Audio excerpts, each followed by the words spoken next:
Et je vais poursuivre cette discussion avec nos politologues Stéphanie Chouinard à Toronto et Frédéric Boily à Edmonton. Bonsoir à vous deux.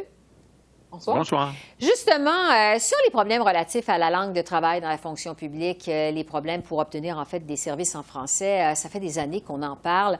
On vient d'entendre le commissaire aux langues officielles. Stéphanie, d'abord, c'est une question évidemment qu'on se pose de façon récurrente, mais est-ce qu'il faut donner plus de pouvoir au commissaire aux langues officielles au Canada? C'est une demande depuis de nombreuses années, que notamment les recommandations du commissaire lorsqu'il y a plainte et enquête ne soient pas tablettées, qu'elles ne prennent pas poussière, mais qu'il y ait un devoir pour les ministères et les agences, surtout récidivistes, de mettre en œuvre ces recommandations-là. Donc, c'est l'un des enjeux qui se présente et qui fera peut-être partie d'un projet de loi sur la modernisation de la loi sur les langues officielles. Oui, on attend toujours évidemment ce projet de loi de réforme. La COVID-19 révèle aussi des lacunes du fédéral en matière de bilinguisme, selon le commissaire. Selon lui, l'appareil fédéral n'était pas là pour répondre aux besoins pendant la pandémie. Frédéric, est-ce qu'on peut parler d'un échec de l'appareil fédéral en la matière? C'est vrai que le mot peut être fort échec, mais la façon dont le rapport est rédigé et les conclusions du rapport, on va dans cette direction-là, effectivement, d'un échec. C'est-à-dire que les temps de crise comme la pandémie de la COVID-19 montrent que l'appareil fédéral aurait dû être en mesure de répondre justement à cette obligation de bilinguisme et qu'on n'est pas en mesure de le faire. Et d'ailleurs, il y a des plaintes aussi dans le rapport qui remontent avant la pandémie et d'une certaine façon, la pandémie est un facteur d'exacerbation de ces difficultés-là de l'appareil fédéral en ce qu'on pourrait appeler l'esprit ou la culture d'entreprise qui n'est pas tout à fait là et qui fait en sorte que le français est souvent considéré comme une langue secondaire. Oui. Dans ce rapport annuel, le commissaire écrit aussi qu'il y a urgence de moderniser la loi sur les langues officielles et ce, de façon, il faudrait le faire en profondeur. Stéphanie, on le disait il y a un instant, on attend toujours le projet de réforme, le projet de loi, en fait, sur la réforme des langues officielles. Est-ce que vous pensez que les libéraux de M. Trudeau partagent ce sentiment d'urgence?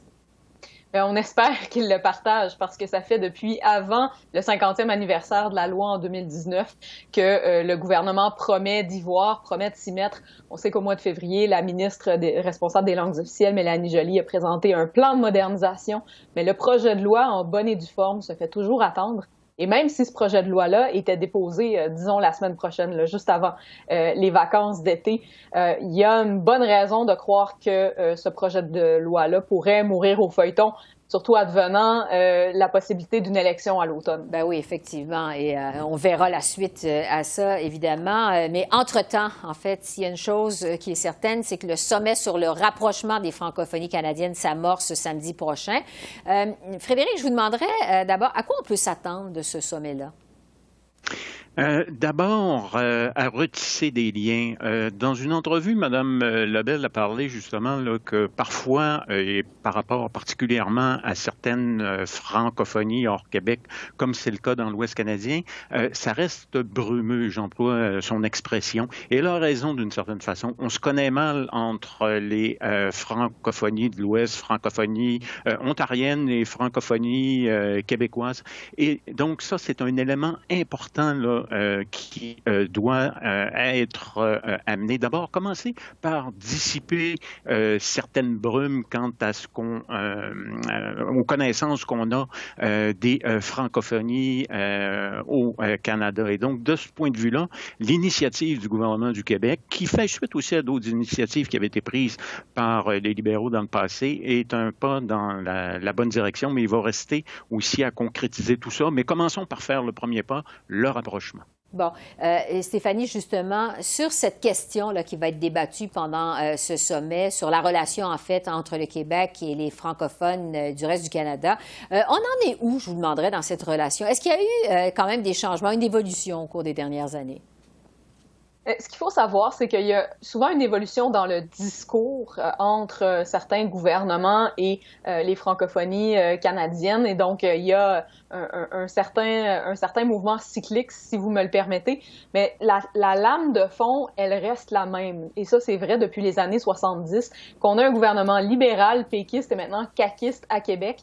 Il reste des investissements importants et une certaine infrastructure dans les rapports entre la francophonie canadienne et le Québec. Donc, le sommet qui aura lieu dans les prochains jours, c'est vraiment pour que la population, a plus largement parlé, celle qui ne s'intéresse pas nécessairement à la politique d'aussi près, puisse prendre meilleure conscience de l'existence des francophonies de part et d'autre des frontières provinciales, mais aussi justement d'inciter à ce qu'on apprenne à mieux se connaître à nouveau, on parle d'une certaine scission là, au sein de la population qui a eu lieu à la fin des années 60, en vue, on l'espère, de politiques qui permettront un rapprochement de plus en plus grand pour monsieur et madame tout le monde, mais aussi au sein des différents gouvernements. Frédéric?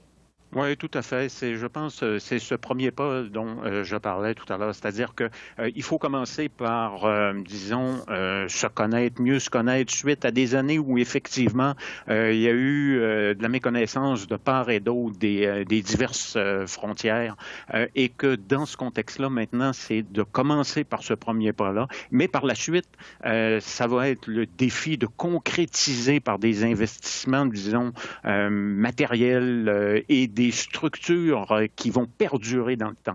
Le prochain défi, ça va être de faire perdurer justement ce rapprochement-là avec du concret. Oui, alors on va suivre les suites, bien entendu, de ce sommet qui se tient en fin de semaine. Sur un autre sujet maintenant, Stéphanie, le gouvernement fédéral a annoncé aujourd'hui que les Canadiens qui sont entièrement vaccinés, qui reviennent de l'étranger par avion, n'auront plus finalement à se soumettre à une quarantaine obligatoire à l'hôtel. La question plusieurs se posent, c'est comment est-ce que ça va être reçu par le premier ministre de l'Ontario, M. Ford, qui demande au contraire à Justin Trudeau de renforcer les mesures de contrôle aux frontières? Oui, donc M. Ford, on le sait qu'il a eu chaud dans les dernières semaines, les derniers mois, avec une troisième vague qui était extrêmement turbulente en Ontario et qui tentait de changer les tensions, de changer le discours vers le gouvernement fédéral, de faire porter au fédéral une partie du blâme pour la flambée de cas de COVID-19 en Ontario, en parlant justement de ce que M. Ford considérait comme une mauvaise gestion des frontières internationales, qui est évidemment de compétence fédérale. Or, ce qu'on sait, c'est que en Ontario, comme partout ailleurs, la très grande majorité des personnes qui ont contracté la COVID-19 dans les derniers mois, elles l'ont fait au travail et non pas parce que elles avaient traversé les frontières vers l'international. Donc, ce n'est pas surprenant que M. Ford se dise inquiet de cette mesure-là. Mais personnellement, là, je ne suis pas particulièrement inquiète pour ce que ça voudra dire en termes de nombre réel de nouveaux cas de COVID-19. Oui, je m'adresse toujours à vous, Stéphanie, parce que le premier ministre Ford a lancé des publicités qui attaquent quand même Justin Trudeau sur le contrôle des frontières, des publicités quand même assez frappantes. Comment on réagit en Ontario à ces publicités-là? Je vous dirais que la réception de ces annonces-là a été assez tiède. C'était une stratégie. Je pense que beaucoup d'Ontariens ont vu clair pour tenter de faire porter le blâme au gouvernement fédéral pour une troisième vague qui a été très douloureuse. On le sait que l'Ontario a été la province qui a été en confinement pendant le plus longtemps de toutes les provinces au Canada. Et donc, il y a une partie de l'électorat progressiste conservateur qui voyait ces annonces-là d'un bon œil. Je vous dirais que ça n'a pas eu l'effet escompté pour redorer la réputation du gouvernement Ford. Oui, c'est ça, parce que c'est encore très confiné en Ontario. En Alberta, maintenant, Frédéric, le premier ministre Jason Kenney revient avec son idée d'organiser un référendum sur la péréquation. Les Albertains qui vont être appelés à donner leur avis, finalement, sur le retrait des paiements de péréquation de la Constitution canadienne. Je vous demanderais d'abord, est-ce que ça a des chances de succès, ce référendum-là? Qu'est-ce qu'on prévoit avec ça? Bon, probablement que la population albertaine, on va voir aussi si le taux de participation va être élevé parce que ça va se faire lors des élections municipales qui sont traditionnellement peu suivies. Peut-être que cette année, elles vont l'être plus, mais en tout cas, on va voir d'abord si on va répondre positivement du côté de l'Alberta. On peut penser que oui, mais par la suite, ça a peu de chances d'aboutir au gouvernement fédéral. C'est-à-dire que du côté du gouvernement fédéral, c'est un référendum qui est seulement une stratégie, comme l'a dit Jason Kenney lui-même, pour essayer de faire valoir l'idée que l'Alberta, finalement, contribue davantage que les autres provinces et qu'en plus, il n'y a pas de projet de construction, de nouveaux projets de construction de pipelines qui sont dans les cartons d'à peu près personne. Et donc, dans ce contexte-là, c'est pour rappeler, disons, à son électorat conservateur qu'il est sérieux dans son opposition face à Ottawa. D'une certaine façon, il fait un peu la même chose que Doug Ford en Ontario, c'est-à-dire qu'il redirige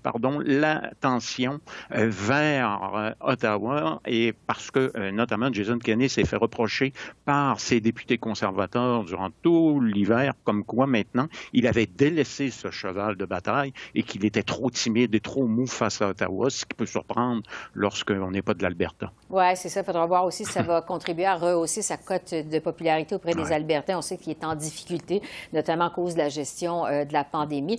Alors, on verra les suites de ça. On aura l'occasion certainement de s'en reparler sous peu. Stéphanie Chouinard à Toronto et Frédéric Boily à Edmonton. Merci pour ce survol de l'actualité. Merci beaucoup. Je vous en prie. Au revoir. Au revoir.